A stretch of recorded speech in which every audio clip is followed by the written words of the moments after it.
Admiral Chong, your number 2 is planning to go back to Turkey. What? Who's going to pay for this? I heard you were.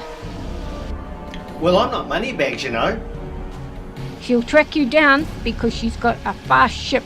It's faster than yours and it's got a tractor beam. Well, what sort of ship are we talking about then? She thinks outside the square, so it's a square ship and looks like a cube. Captain, we need to get out of here. I suggest we go to Las Vegas. Mr. Data, how long would it take to get there at Warp 9? 1 hour, 17 minutes, sir. Make it so.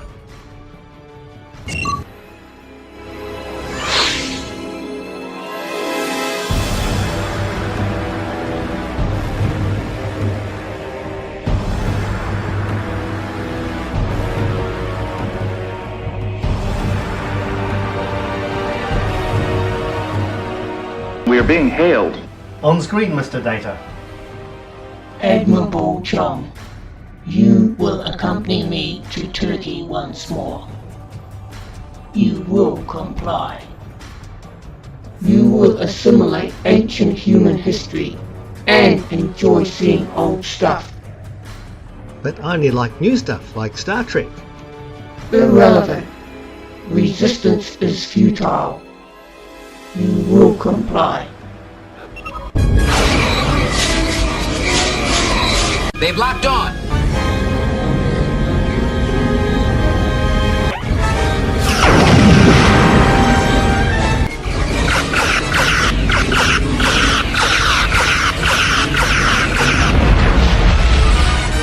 The tractor beam has been released. Warp 9, course 151, Mach 330. Engage.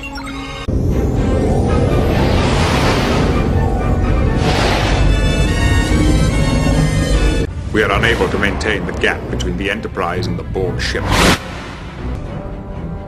Magnify. Increase to 10 to the third power.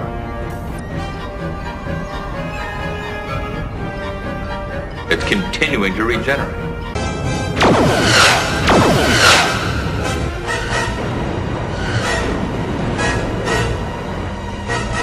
They had no effect. Captain, the Borg ship is closing. They're firing again.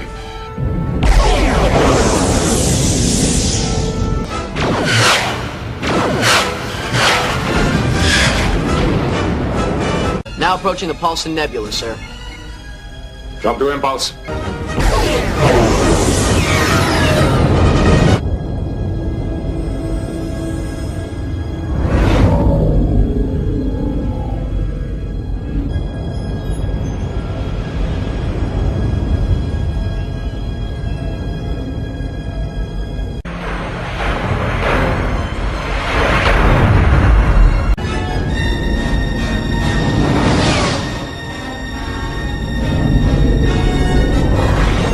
Borg tractor beam is attempting to lock on. Fired well. Continue rotating shield frequency. Shield's failing.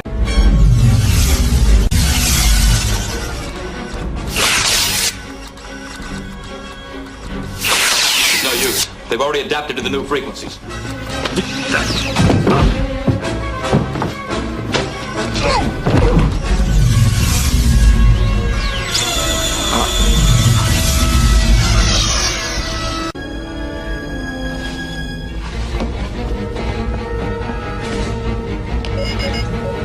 The Borg ship is disengaging, leaving at warp speed. Maintain pursuit.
We are one of two.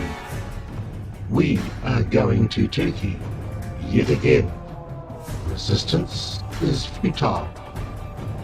One of two will go via Honolulu, Las Vegas, the Star Trek convention, and New York, and ride on the A train. Two of two is the opposite of one of two. Therefore, two of two will go the opposite way around the world to Turkey via Singapore. We will go to Gallipoli, Kalitibia, Janakale, Olympos, Samos, Patmos, Termessos, Essos, and all the other bosses. We hope you enjoy our holiday with us and assimilate much ancient history.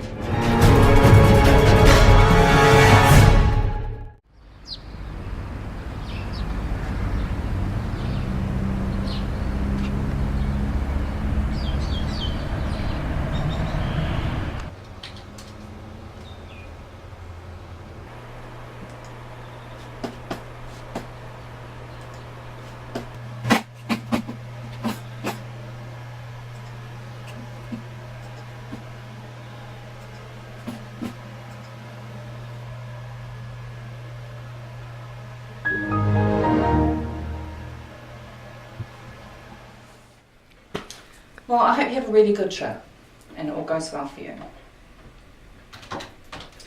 You do realise, however, Star Trek's not real, don't you?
Klingon Assassin, and I won Best of Show for Klingon costume.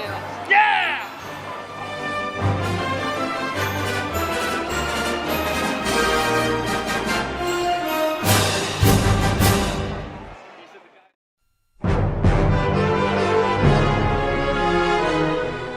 The 4-day 2011 Star Trek convention was held Thursday through to Sunday, but I arrived 2 days earlier so that I could experience some of the behind-the-scenes setup. The Rio Hotel is huge, 2,500 rooms, and it was a full 20 minutes walk from my room to the convention facilities. The hotel is running several conventions there as well as the Star Trek one. The main hall seats 5,000 people, and it's surrounded by smaller halls and theatres, which on this occasion was used for seminars, up-close and personal meetings with the actors, autograph booths and sales of memorabilia items.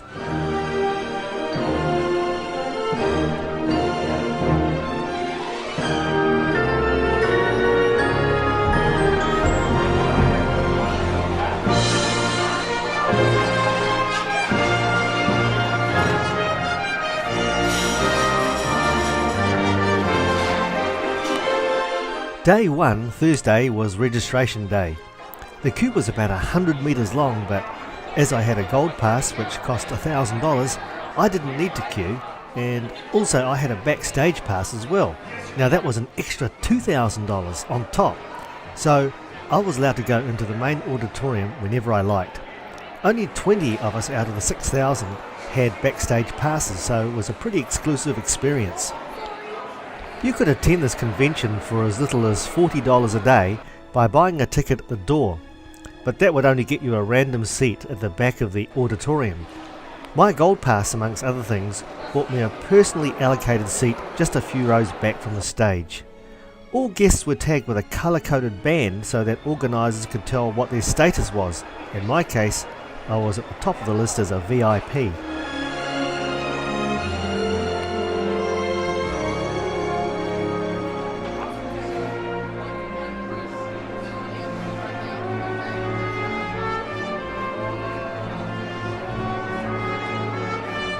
The Star Trek franchise has been the most profitable in history, having made an estimated $100 billion over the last 45 years. Yep, that's right, $100 billion. This convention was organised by a company called Creation Entertainment.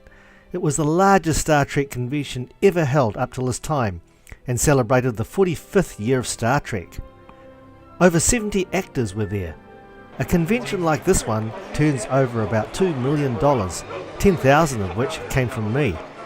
If Lillian ever found that out, she'd be demanding that I take her to Antarctica or some other outlandish place on the planet.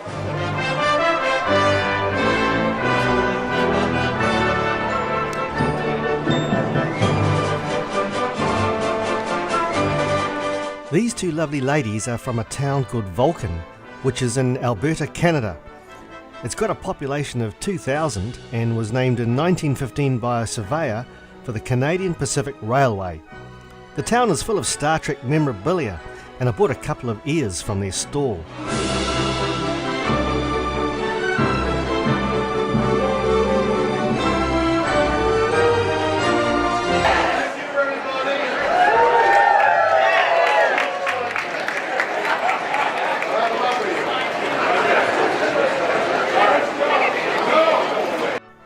On this occasion, Bill Shatner, or Captain Kirk, was making a documentary about Star Trek fans, so he and his camera crew always drew big crowds. It's hard to spot him in a crowd because, at aged 80, he's less than 5'6" tall. Anyway, while I was backstage, he told us about the dedication of Star Trek fans. He interviewed one Japanese family who all dressed up in their Star Trek uniforms and then got on a plane in Japan and came all the way to this convention. Unbelievable. Dressed in their Star Trek uniforms. Okay. Who are you? What's your name?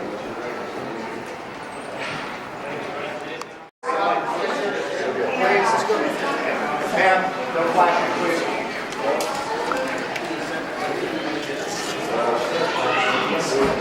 Your light was flashing with your battery.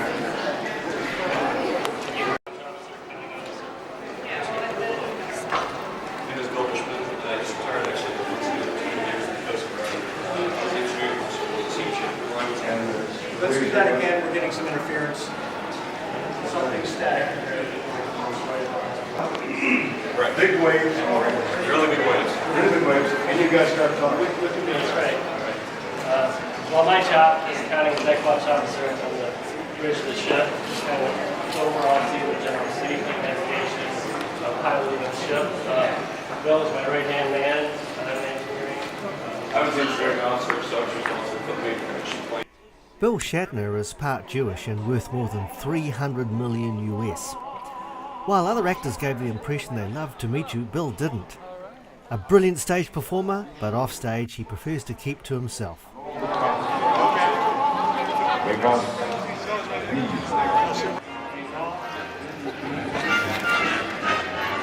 I get you up there.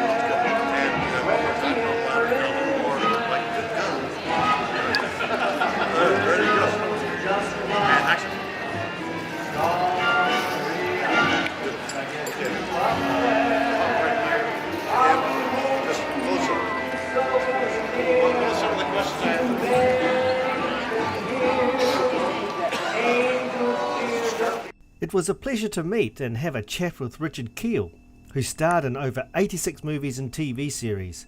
At 7 feet 2 inches and now age 72, He's best known for his role as Jaws in James Bond movies The Spy Who Loved Me and Moonraker. I also got him to autograph a picture for Simon. John DeLonchi, who plays the nasty guy Q in Star Trek The Next Generation, in real life is in fact a really nice guy. Jonathan Frakes and Brent are two incredibly talented people and great comedians. Needless to say, the queues to see them were horrendously long, but with my VIP pass, I was able to meet them personally without any queuing at all. It's a pretty big line, isn't it? Yeah, Jonathan Frakes was nervous for me when I saw the other two fellas.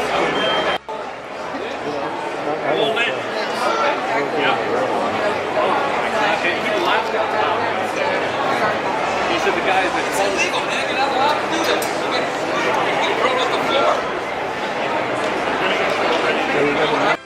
Another really interesting person I met in the vendor's room was Grace Lee Whitney, now aged 81. Wow, she looks my age. Either that or I look like I'm 81. Anyway, she starred in the original Star Trek series and, later, in 3 of the Star Trek motion picture movies.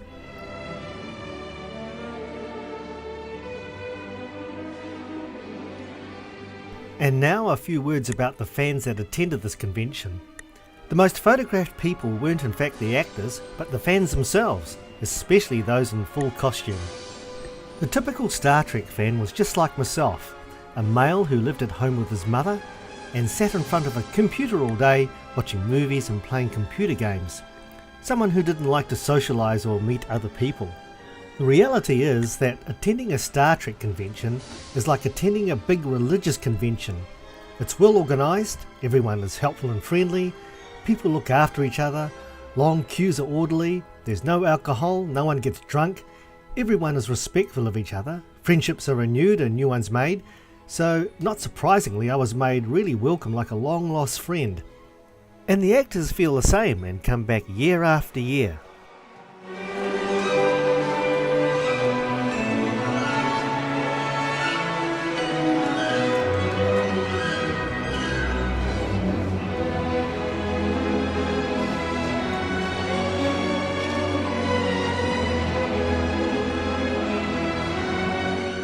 The actors themselves don't dress up in Star Trek costumes unless they're doing a special stage performance that requires them to do so. Sometimes the fans dress up to the extent that the actors admire them more than the other way around. You mind if I take a photo? Do I mind?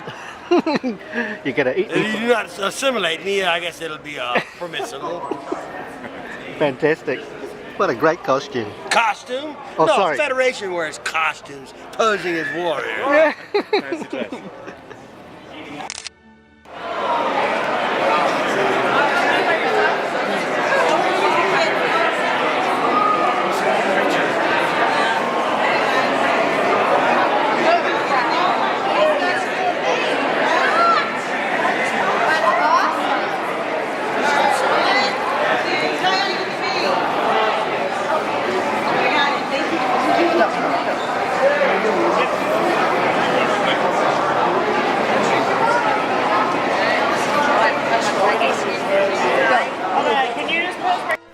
I met Spock Vegas, who was from Montreal, Canada. He's a professional Spock impersonator. He even sounds like Leonard Nimoy, the original Spock. You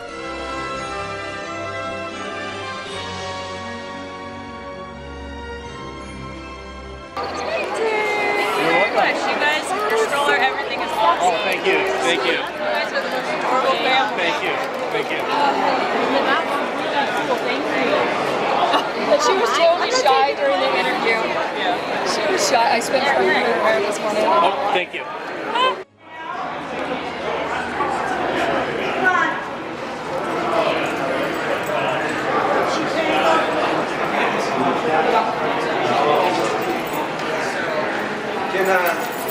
Can we? Alright.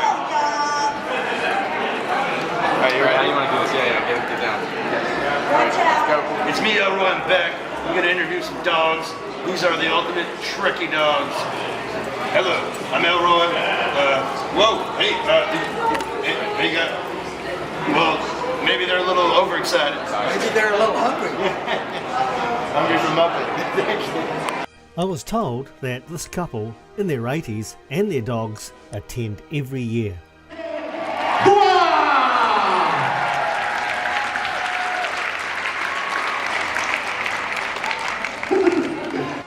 On Saturday, Star Trek fans set a new Guinness World Record for the number of fans in costume.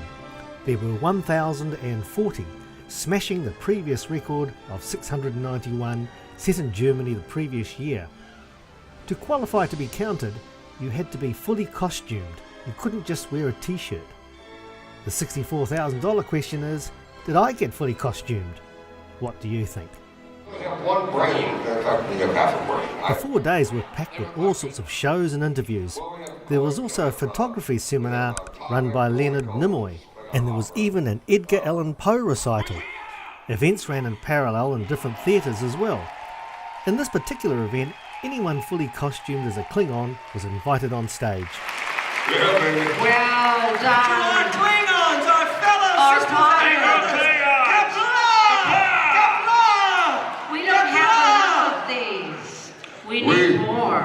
We must have the Klingon Bureau sisters with us at all times. Somebody must want one of these. Oh, wait, here, let me have one of those. Is anyone brave enough to ask a question? Now, what would you do for this? No, you're humans. You'd let me beat you up. You'd let me tie you up. Yes. You'd let me run my sword through your... Get somebody to stand on. Oh, humans are repulsive. Here, take it. Wait. The lineup of over 70 actors on stage during the convention was highly entertaining, and you got to know them as people and not as their characters. The most obvious thing that you noted was that their acting in Star Trek only showed off a minuscule amount of their true talents. I spent most of my time backstage chatting to them. Unfortunately, no photos are allowed backstage because the actors need to feel that they can say what they like and be their true selves. Garrett Wang, that's Ensign Kim, amongst other things, is a brilliant stand-up comic. He had everyone rolling on the floor with laughter in just a few seconds of going on stage. Walter Koenig, now 75, wasn't that well, having had a heart bypass operation in 1993. In 2008, he was best man at George Takei's marriage to Brad Altman. Tim Russ, who plays Tuvok, is also a brilliant musician, and his band played for us at our dinner on Friday night. Super talented Max Godinchek and his band, the Rat Pack, also entertained us, and on the show went.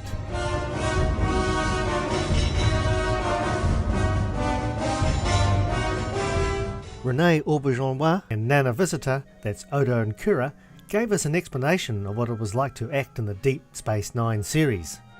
At the end, when you said, when you said, and tell Quark I miss him, or I forget what the words were, tell Quark I think I miss him. Right. Oh, I miss him. So what were your thoughts on the final episode?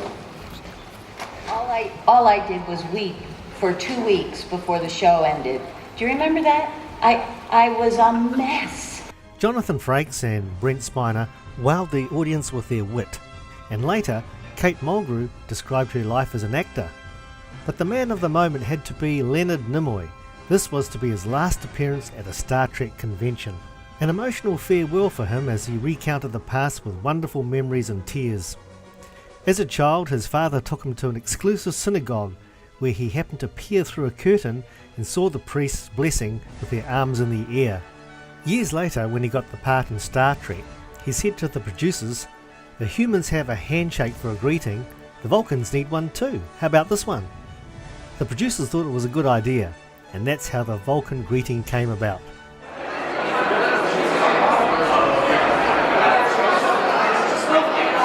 A big advantage of having a VIP pass was that you didn't have to queue to have your photo taken with one of the stars. Well worth the $2,000 cost.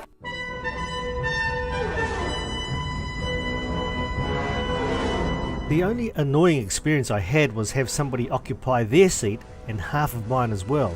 I paid $1,000 for the seat. I paid $120 for a place in the Writer's Workshop, run by David Gerald, who writes for Star Trek and other movies and TV series. In this workshop we looked at the question, what is a story? And finally, and Harv Bennett said, Leonard, please, picture, we need you. And he says, okay, but only if you kill Spock. No, only if you write me out. And Harv said, I'll do better than that, we'll kill Spock. And Leonard says, yeah, that's good, we'll do that. So that was the game plan. And Harv Bennett showed me an early draft of the script, and I said, no, take this scene with the simulation and put that at the beginning, and where and everyone will think that's the Spock death scene that they've been hearing so much rumors about. But it also needs to be at the beginning anyway. And you need to run it as if it's a real event, and everybody dies, and then you reveal it's a simulation, and everybody, oh, cool, which is okay. You can play that kind of trick on an audience. And he said, David, that's a good idea, we'll do that. And so then, when they wrapped Star Trek II, and they were having this great wrap party, Leonard Nimoy says to Harv Bennett, that was so much fun, I can hardly wait to do Star Trek III. And the blood breaks from Harv Bennett's face. Because they had to spend two more pictures bringing Spock back. And I'm not sure he ever fully got, back to normal. I mean, after a while we just pretended that, he hadn't died and been resurrected. On Friday night, my ticket included dinner at the Voodoo Lounge at the Rio, where we had a marvellous meal and were entertained by Tim Russ's band. The Voodoo Lounge is a huge deck at the top of the hotel. There was a Star Trek badge and a spaceship made for the occasion, out of ice. The night views of Las Vegas from this vantage point were just staggering.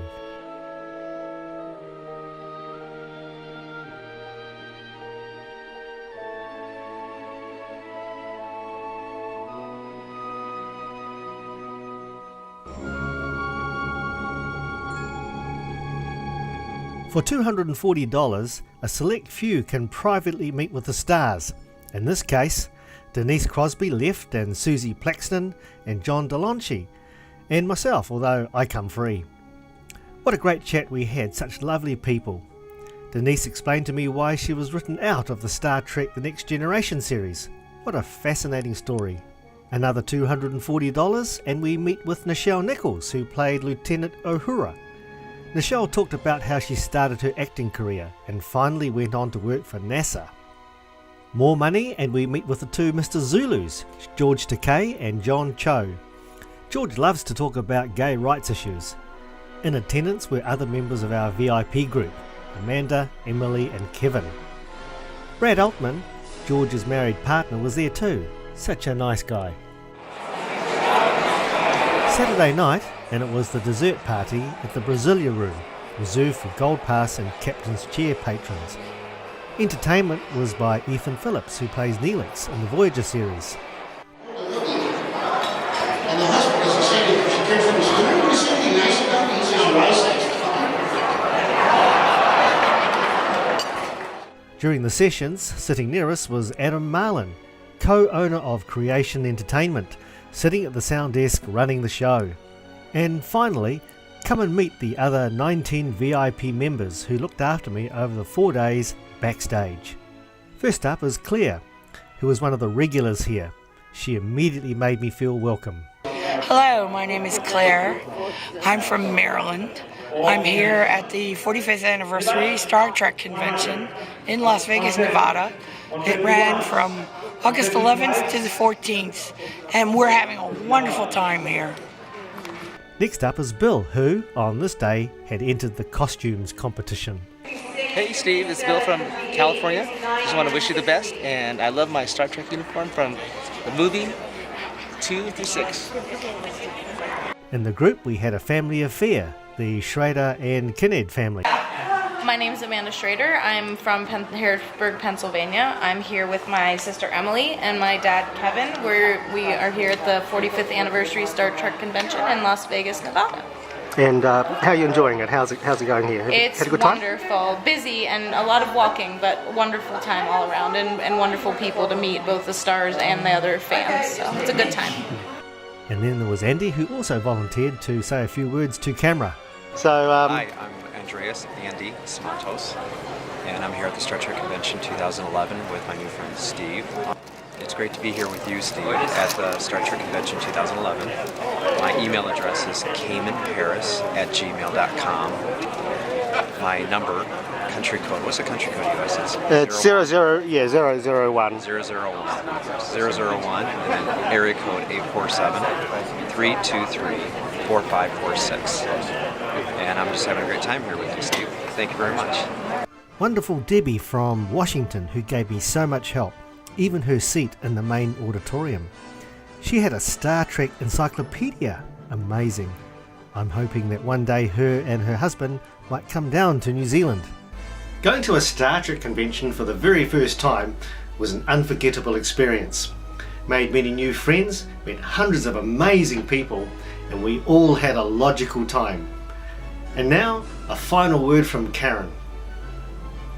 Hi, I'm Karen from Phoenix, Arizona. Star Trek is real.